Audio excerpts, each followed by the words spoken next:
이 시간 다 같이 묵도하심으로 6월 마지막 주 주일 예배를 하나님 앞에 드리시겠습니다. 다 같이 묵도하시겠습니다. 여호와께 감사하라. 그는 선하시며 그의 인자하심이 영원하미로다. 아멘.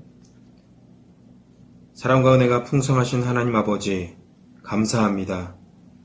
어려운 상황 속에서도 우리를 지켜주셨다가 우리가 마음 모아서 주님 앞에 예배하며 나아갑니다. 이 시간 우리에게 풍성한 은혜를 내려주시고 주의 성령으로 충만하게 채워주시옵소서. 우리의 마음의 예배를 기뻐 받아 주시옵소서. 모든 영광 주님께 올려드리며 거룩하신 예수님의 이름으로 기도하옵나이다. 아멘. 우리 이 시간에 다 같이 마음 모아서 하나님 앞에 찬양으로 나아가시겠습니다. 찬양하시겠습니다.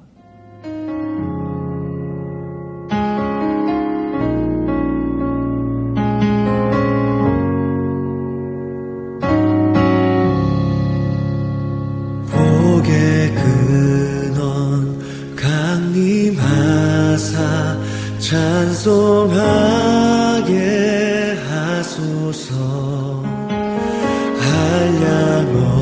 한량없이 자비하심 증량할 길 없도다.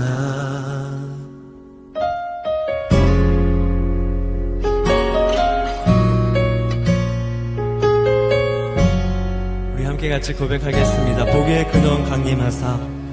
복의 근원 강림하사 찬송하게 하소서. 한량없이 자비하심 증량할 길 없도다. 천사들의 찬송가 내게 가르치소서. 구속하신 그 사랑을 항상 찬송합니다. 주의 크신 도움받아 이때까지 왔으니 이와 같이 천국에도 이르기를 바라네. 하나님의 품을 떠나 죄에 빠진 우리를 예수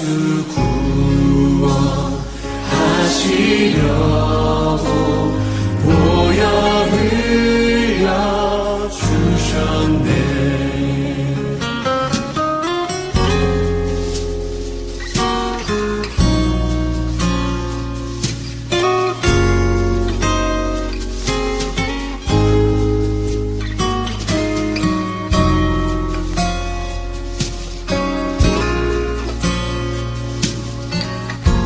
고백하도록 하겠습니다. 주의 귀한 은혜 받고 주의 귀한 은혜 받고 일생 빚진 자 되네.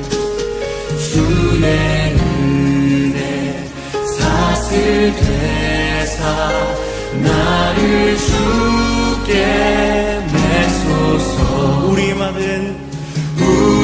마음은 연약하여 범죄하기 쉬우니 하나님이 받으시고 천국 이르지. 우리 마음은 연약하여 범죄하기 쉬우니 하나님이 받으시고 천국 이르 주시소서. 이 시간에는 하나님 말씀 보시겠습니다. 하나님 말씀은 예레미야서 4장 3절에서 4절까지 말씀입니다. 예레미야서 4장 3절에서 4절까지 말씀 제가 봉독해 드리겠습니다. 여호와께서 유다와 예루살렘 사람에게 이와 같이 이르노라. 너희 묵은 땅을 갈고 가시덤불에 파종하지 말라. 유다인과 예루살렘 주민들아, 너희는 스스로 할례를 행하여 너희 마음 가죽을 베고 나 여호와께 속하라. 그리하지 아니하면 너희 악행으로 말미암아 나의 분노가 불같이 일어나 사르리니 그것을 끌 자가 없으리라. 아멘. 제가 잠시 말씀을 위해서 기도하겠습니다. 하나님 감사합니다. 이 시간 우리가 하나님의 말씀을 듣습니다. 하나님의 말씀을 듣는 중에 성령께서 깨닫게 하시고 성령께서 말씀해 주시고 성령께서 감동을 주셔서 진리의 말씀인 하나님의 말씀을 온전히 분별할 수 있도록 은혜 부어 주시옵소서. 전하는 자나 듣는 자가 주님 안에서 큰 은혜 받을 줄 믿사오며 거룩하신 예수님의 이름으로 기도하옵나이다.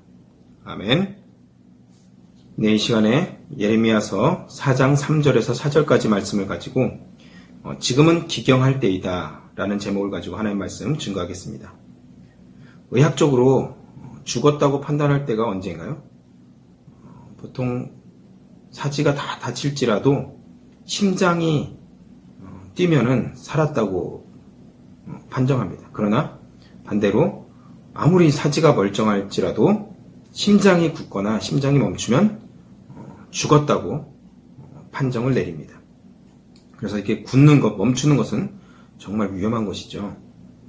우리의 허리나 아니면 어깨, 목이 여러분 굳어본 적이 있으십니까? 딱딱하게? 그러면 여러분 문제가 되죠. 하루 종일 고생하거나 몇 날, 며칠, 몇 달을 고생할 수도 있습니다. 빨리 풀어주거나 빨리 뭔가 조치를 취해야겠죠. 먹는 것도 마찬가지입니다. 우리가 일예로 고기가 질기면 먹기 힘듭니다. 그래서 구워 먹거나 삶아 먹거나 하죠.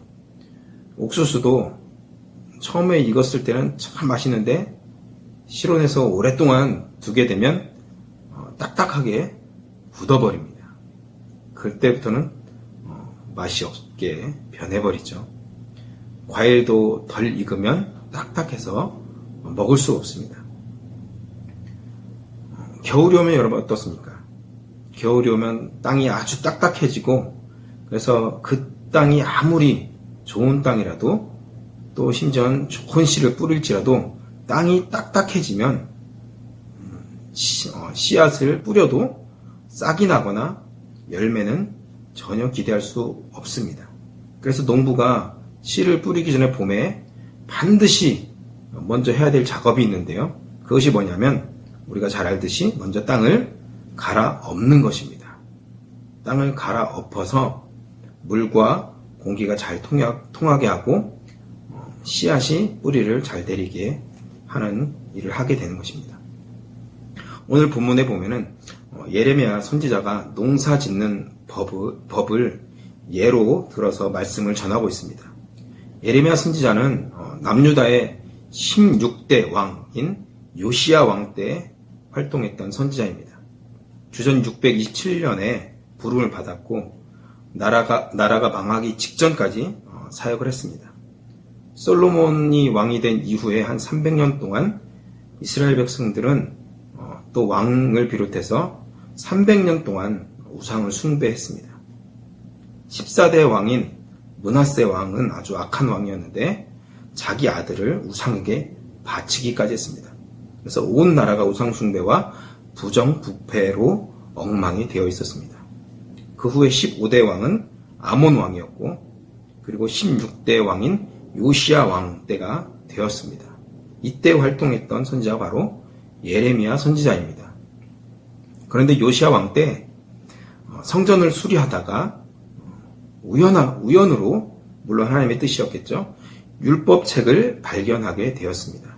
그리고 그것을 읽다가 하나님의 말씀을 깨닫고 이 요시야 왕은 종교 개혁을 일으켰습니다. 모든 우상을 즉시 다 부셔버리고 산당을 다 없애버렸습니다.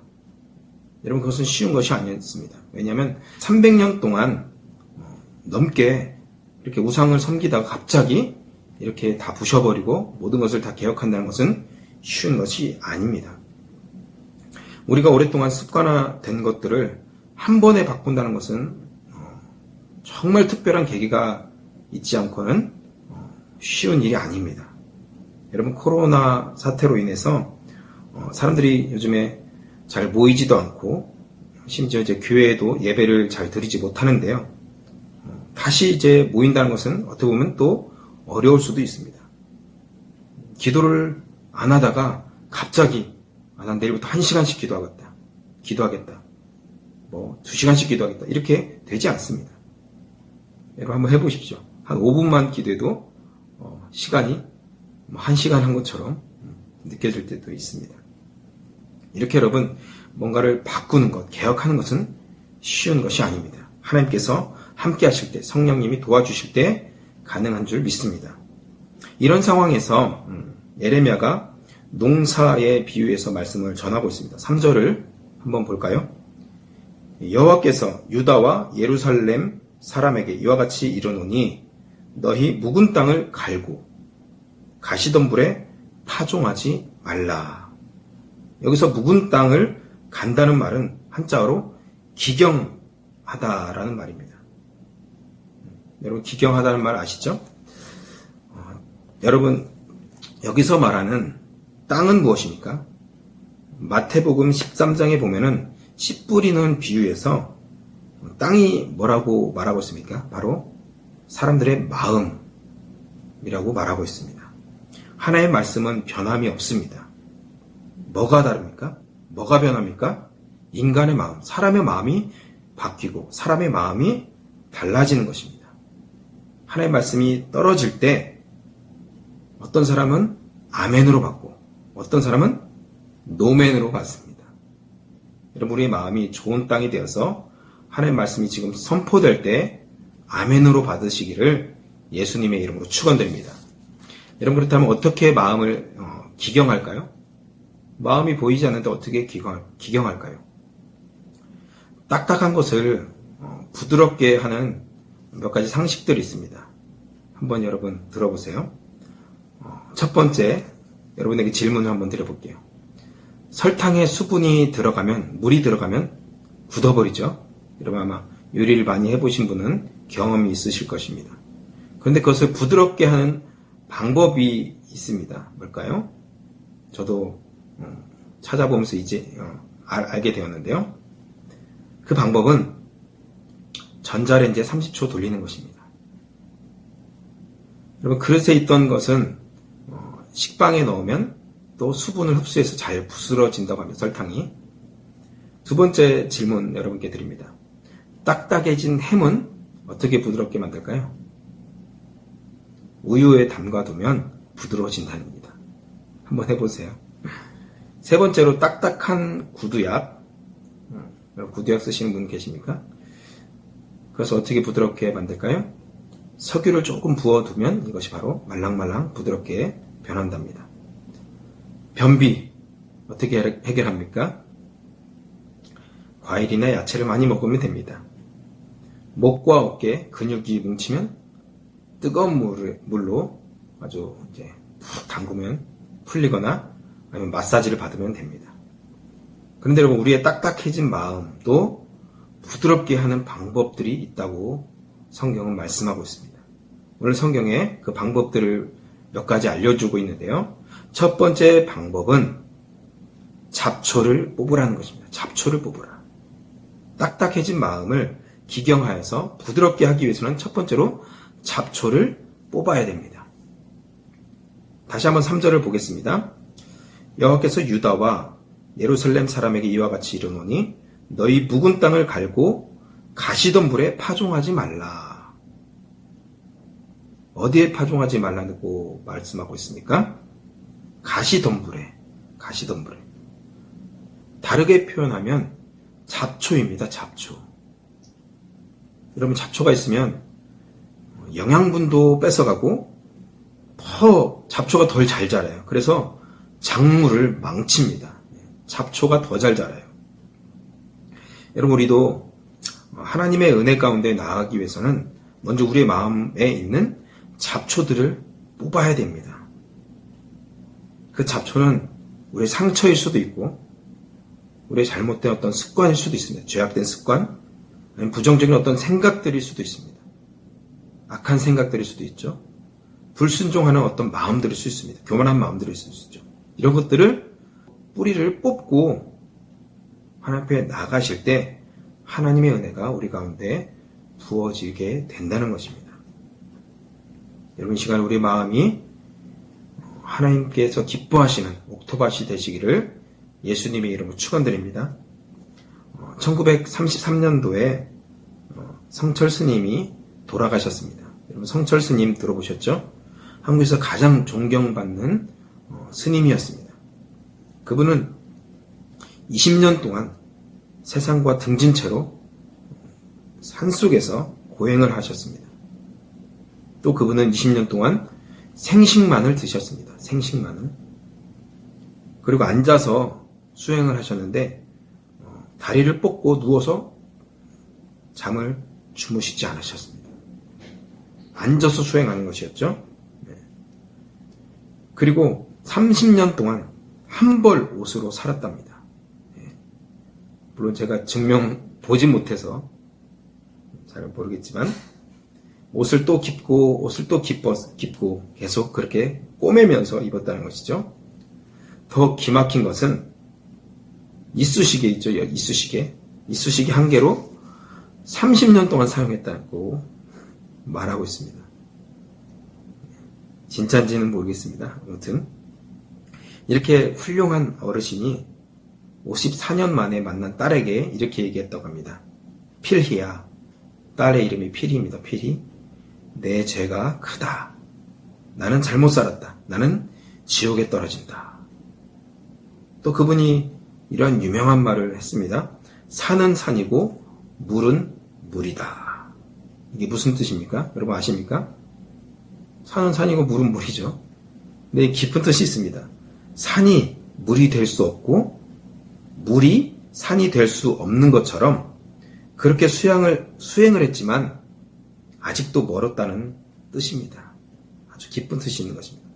또한 성철 스님은 자신의 지은 죄가 너무 커서 수미산보다 높다고 이렇게 표현했습니다. 수미산은 불교에서 말하는 산인데요. 130만 킬로미터나 되는 높은 산이라고 합니다. 물론 실제로 있는 산은 아니겠죠. 그만큼 죄가 크다고 성철 스님은 자신의 죄에 대해서 말했습니다. 그리고 돌아가시기 마지막 직전에 이런 말을 남기셨습니다. 나는 지금 죽어 천만 갈래 찢어져 아비규환 지옥으로 간다. 여러분 불교계에서는 8개의 지옥이 있다고 합니다. 그 중에서 8번째 지옥이 가장 악한 지옥이고 7번째 이렇게 순서대로 있는데요. 그 중에서 8번째 지옥의 이름이 아비지옥입니다. 아비지옥. 그리고 7번째 지옥이 규환지옥입니다. 규환. 그러니까 성철 스님이 말한 거예요. 아비규환 지옥으로 간다. 그러니까 8번째와 7번째 지옥으로 간다는 것입니다. 이렇게 존경받는 성인과 같은 분도 여러분 죄의 문제를 해결하지 못하고 돌아가신 것입니다.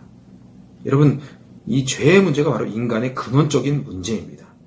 이 죄의 문제를 해결할 수 있는 인간은 이 세상에 아무도 없습니다. 성철 스님은 세상의 욕심이라고 생각하는 모든 것을 버리려고 노력했습니다. 30년 동안 옷 한 벌로 살았고 20년 동안 앉아서 생활했으며 이쑤시개 하나로 30년을 살았습니다. 그는 이런 것들을 다 버렸습니다. 그러나 정작 가장 중요한 죄의 문제를 해결하지 못했습니다. 여러분 이것은 인간 스스로 해결할 수 없습니다. 오직 죄의 문제는 우리 주 예수 그리스도 그분 한 분밖에는 해결할 수 없는 것을 여러분 기억하시기를 바랍니다. 오직 예수님만이 십자가에서 모든 죄를 담당하시고 우리 모든 죄를 속량하시고 대신 지불해 주심으로 말미암아 우리가 그 죄의 문제에서 해방됐던 것을 여러분 기억하시기 바랍니다. 우리 마음에는 욕심과 미움, 시기, 질투, 교만, 음행, 자랑, 게으름 이런 모든 등등과 같은 가시덤불, 잡초들이 수시로 올라옵니다.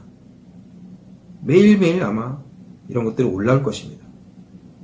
그 어떤 농부도 잡초와 곡식을 함께 키우는 농부는 없습니다. 잡초를 뽑지 않으면 절대로 열매를 맺을 수 없는 것입니다. 우리 안에 이런 죄의 문제를 해결할 수 있는 능력은 없습니다. 여러분, 이런 잡초를 뽑지 않고 죄의 문제를 해결하지 않고 성령을 받을 수 있겠습니까? 죄의 문제를 해결하지 않고 우리가 성령의 열매를 맺을 수 있겠습니까? 은혜를 누리겠습니까? 변화를 받을 수 있을까요? 절대 그럴 수 없습니다. 우리의 모든 잡초를 뽑아버리고 우리가 하나님의 은혜 가운데 나아갈 수 있는 것입니다. 성령의 열매를 맺을 수 있는 것입니다. 변화를 받을 수 있게 되는 것입니다. 여러분, 요즘 교회 문제들이 무엇일까요? 가장 큰 문제 중에 하나는 바로 이것일 것입니다. 회개가 없는 기독교가 되어버린 것입니다.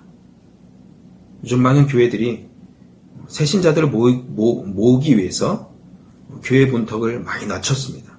그래서 죄를 이야기하지 않습니다. 긍정적이고 밝고 희망찬 이야기들을 합니다. 비전을 얘기합니다.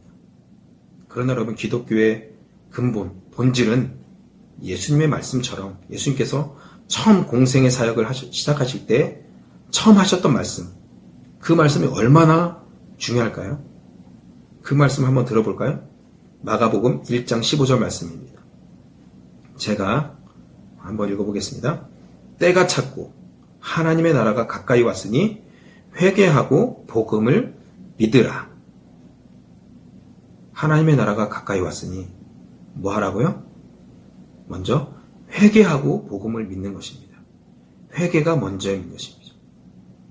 회개가 먼저고 그 다음에 복음을 믿는 것입니다.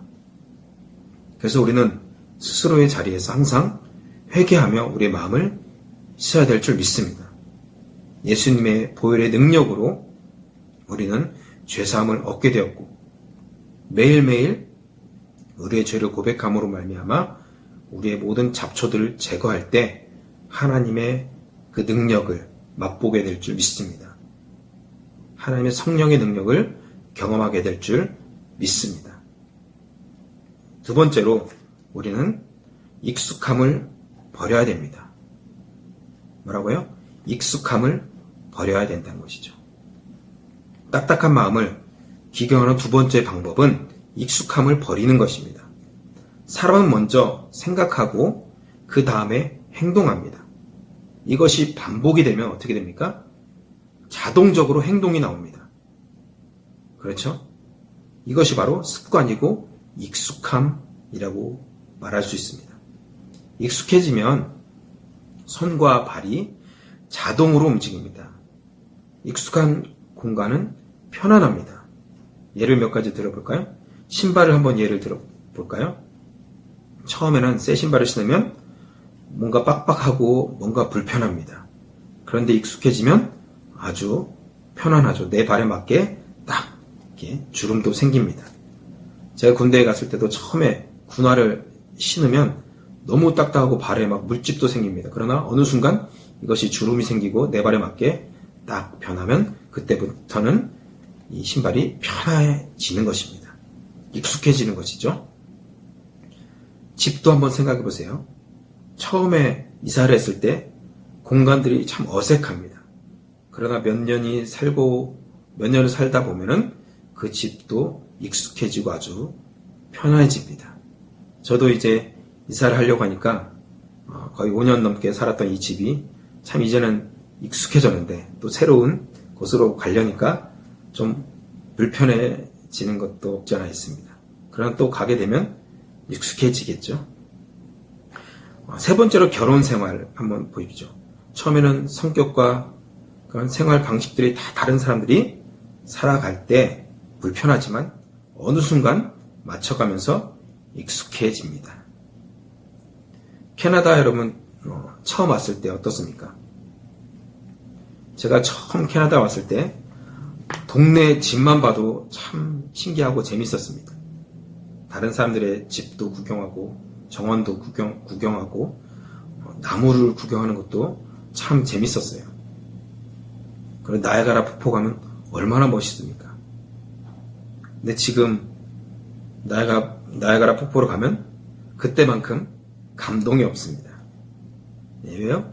익숙해지고 편안해졌기 때문입니다. 여러분, 우리는 세상의 것에만 감동하지 말아야 될지 믿습니다. 우리는 하나님의 사람으로서 하나님의 은혜, 성령의 감동을 받아야 될 줄 믿습니다. 한 스승이 제자를 데리고 산에 갔습니다. 스승 제자에게 세 그루의 나무를 보여주면서 뽑으라고 했습니다.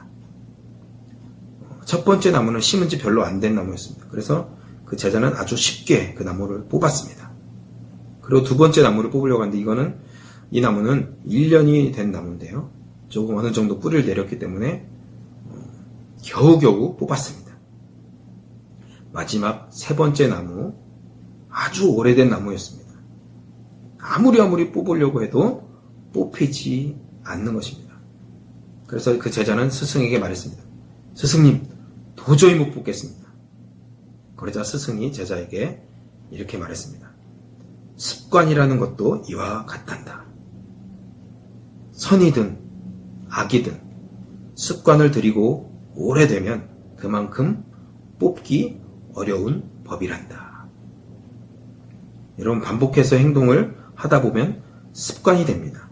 한 번 습관이 생기고 익숙해지면 그것들을 버리기가 쉽지 않습니다. 여러분, 우리가 다 경험해서 아시죠? 버려야 할 것들을 알면서도 못 버립니다. 고쳐야 될 것을 알면서도 못 고칩니다. 그것이 바로 습관이고 익숙함입니다. 여러분, 죄의 습성도 마찬가지입니다. 우리가 계속 하던 죄의 길에서 돌이키는 것이 쉽지 않습니다. 그것이 바로 내가 죽는 것입니다. 내가 십자가에 못 박히는 것입니다.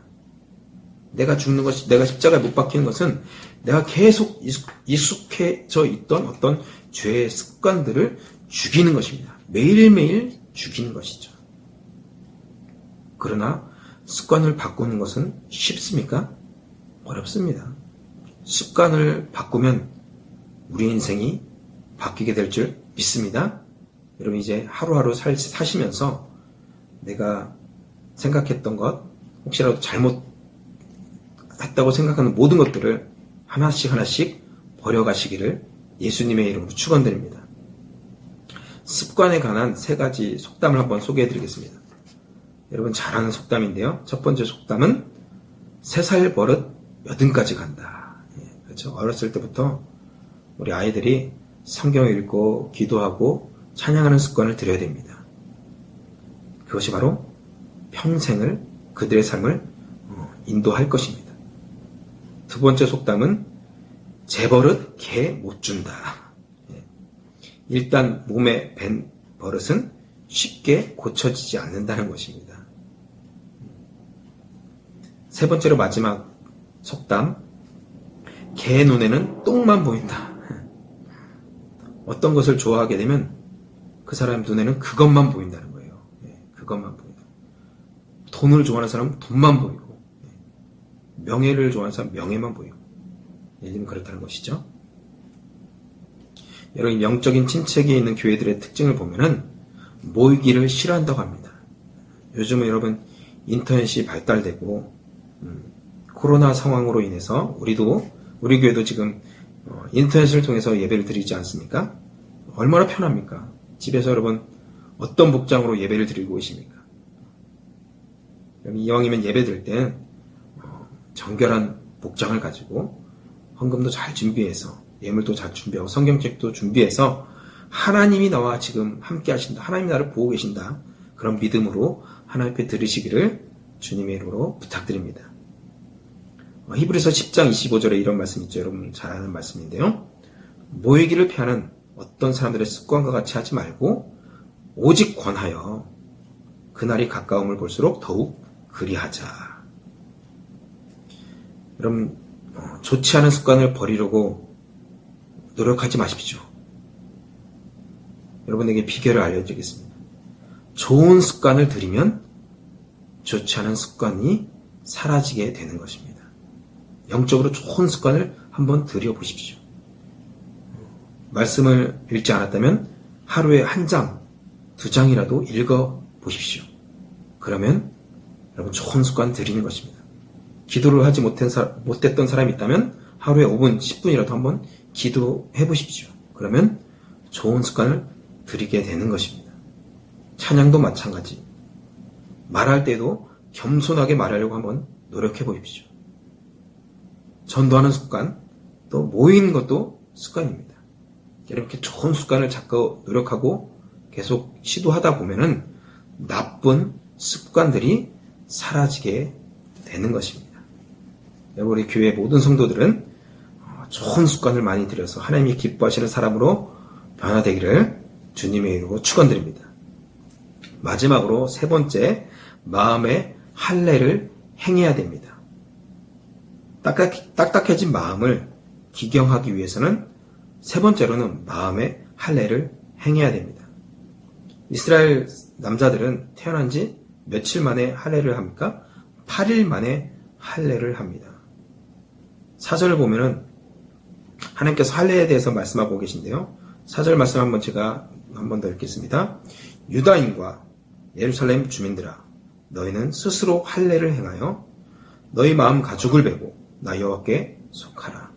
그리하지 아니하면 너희 악행으로 말미암아 나의 분노가 불같이 일어나 사르리니 그것을 끌 자가 없으리라. 여기서 너희 마음 가죽을 베고 라는 말씀은 몸의 할례가 아닌 마음의 할례를 의미합니다. 신약에 와서 사도 바울도 로마서 2장 28절부터 29절에 이렇게 말씀하고 있습니다. 제가 읽어볼게요. 무릇 표면적 유대인이 유대인이 아니요 표면적 육신의 할례가 아니니라. 오직 이면적 유대인이 유대인이며 할례는 마음의 할지니. 아멘. 그러니까 육체의 할례보다 마음의 할례를 행해야 된다고 강조하고 있습니다. 따라서 우리는 육체의 표피를 자르려고 하기보다 우리 심령 속에 있는 교만과 불신앙과 탐욕과 불순종의 표피를 잘라내야 됩니다. 그렇게 할 때 우리는 하나님의 은혜를 경험할 수 있을 줄 믿습니다.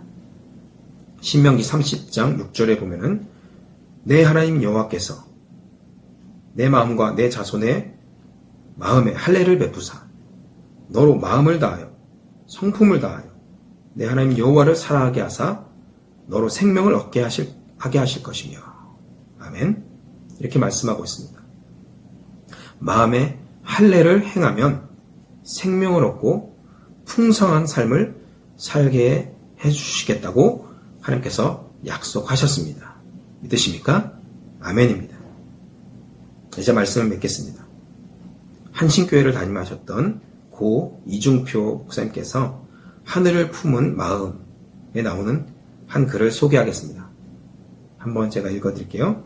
차갑고 굳은 것에는 생명이 없습니다. 따뜻하고 부드러운 것에 생명이 넘치는 법입니다. 생명 없는 광물질은 차고 딱딱하지만 살아있는 모든 것은 따뜻하고 부드럽습니다. 나무도 껍질이 두꺼워지고 딱딱해지면 죽어가는 고목이 됩니다. 부드럽고 연한 가지에서 푸른 잎이 움트며 아름다운 꽃과 열매가 맺힙니다. 마찬가지로 우리는 마음을 날마다 기경해야 됩니다. 부드러운 마음으로 우리의 마음을 변화시켜야 될 줄 믿습니다. 그렇게 할 때 하나님의 말씀이 뿌려지고 열매를 맺고 하나님이 영광을 받으실 줄 믿습니다. 우리의 마음을 예수의 피로 날마다 씻고 정결하게 해서 거룩한 습관을 들일 때 우리 삶이 변화되고 어느 순간 우리가 예수님을 닮아가는 모습으로 변화되게 될 줄 믿습니다. 우리 교회 모든 성도들은 작은 예수로서 살아가시기를 주님의 이름으로 축원드립니다. 기도하겠습니다.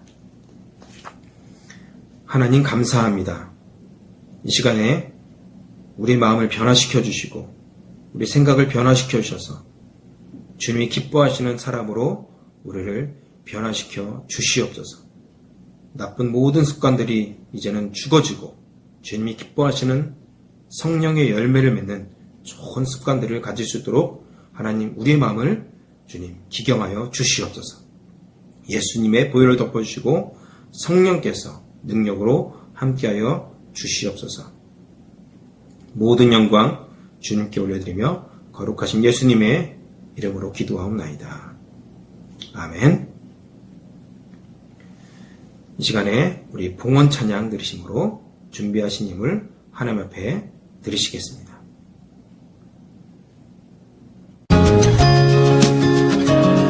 우리 같이 내 평생에 가는 길 수탄하여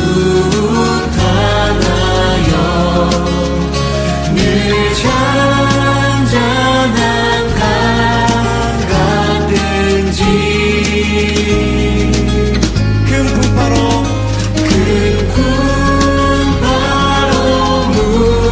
무섭고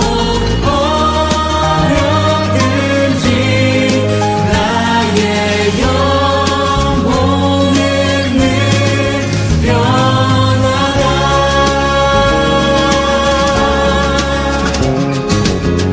우리 2절 같이 고백하겠습니다. 처음하기는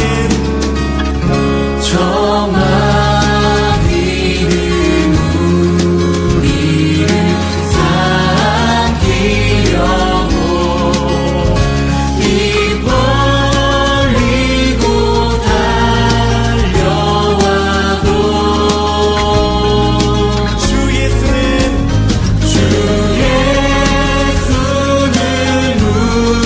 우리의 대장되니 끝내 싸워서 이기리라. 함께 고백합시다. 내 영혼 변하네. 내 영혼 변하네.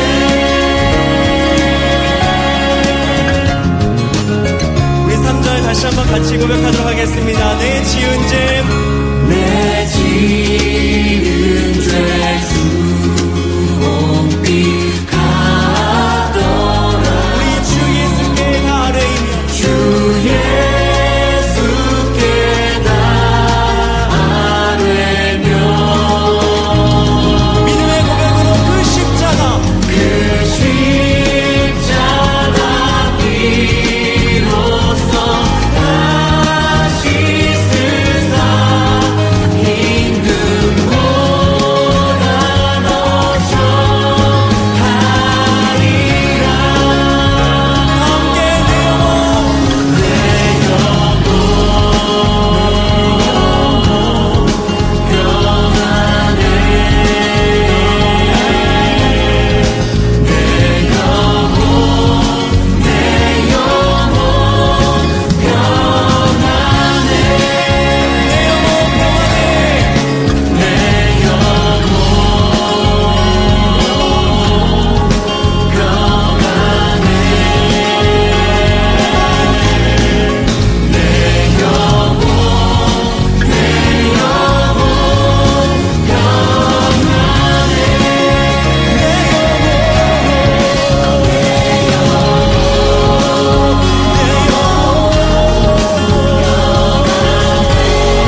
주신 예물을 위해서 기도하시겠습니다. 하나님 감사합니다. 한 주 동안 살면서 주님의 은혜 가운데 살다가 이렇게 우리가 주님 앞에 찬양하며 말씀을 듣고 또 주님께 예배할 수 있도록 은혜 주시니 감사합니다. 또 빈손으로 오지 않고 마음을 담아서 우리 삶을 담아서 주님께 이 시간 예물을 드리게 하시니 감사와 찬양을 주님께 올려드립니다. 주님 우리의 삶을 받아주시고 우리의 믿음의 고백을 받아주시옵소서. 특별히 우리 사업장을 기억해 주시고 주님 더 풍성한 은혜를 내려주시옵소서. 우리 직장을 축복해 주시고 우리 자녀들을 주님 축복하여 주시옵소서. 하늘의 신령한 곳으로 땅에 기름진 것으로 축복해 주시고 날마다 일용한 양식을 주시며 풍성하게 하셔서 많은 사람들을 섬길 수 있도록 하나님 우리에게 더 많은 또 양식으로 물질적인 축복으로 함께하여 주시옵소서. 그렇게 인도하실 주님을 찬양하며 거룩하신 예수님의 이름으로 기도하옵나이다. 아멘. 이 시간에 다 같이 축도함으로 예배를 마치겠습니다. 축도하겠습니다. 이제는 우리 주 예수 그리스도의 은혜와 하나님의 크신 사랑과 성령의 교통하심이 이제는 변화된 마음으로 하나님의 뜻에 순종하며 승리하기로 결단하며 마음에 다짐하는 모든 성도들의 머리머리 위에 직장과 사업과 자녀들 위해 이제부터 영원토록 함께 하시기를 간절히 축원하옵나이다. 아멘.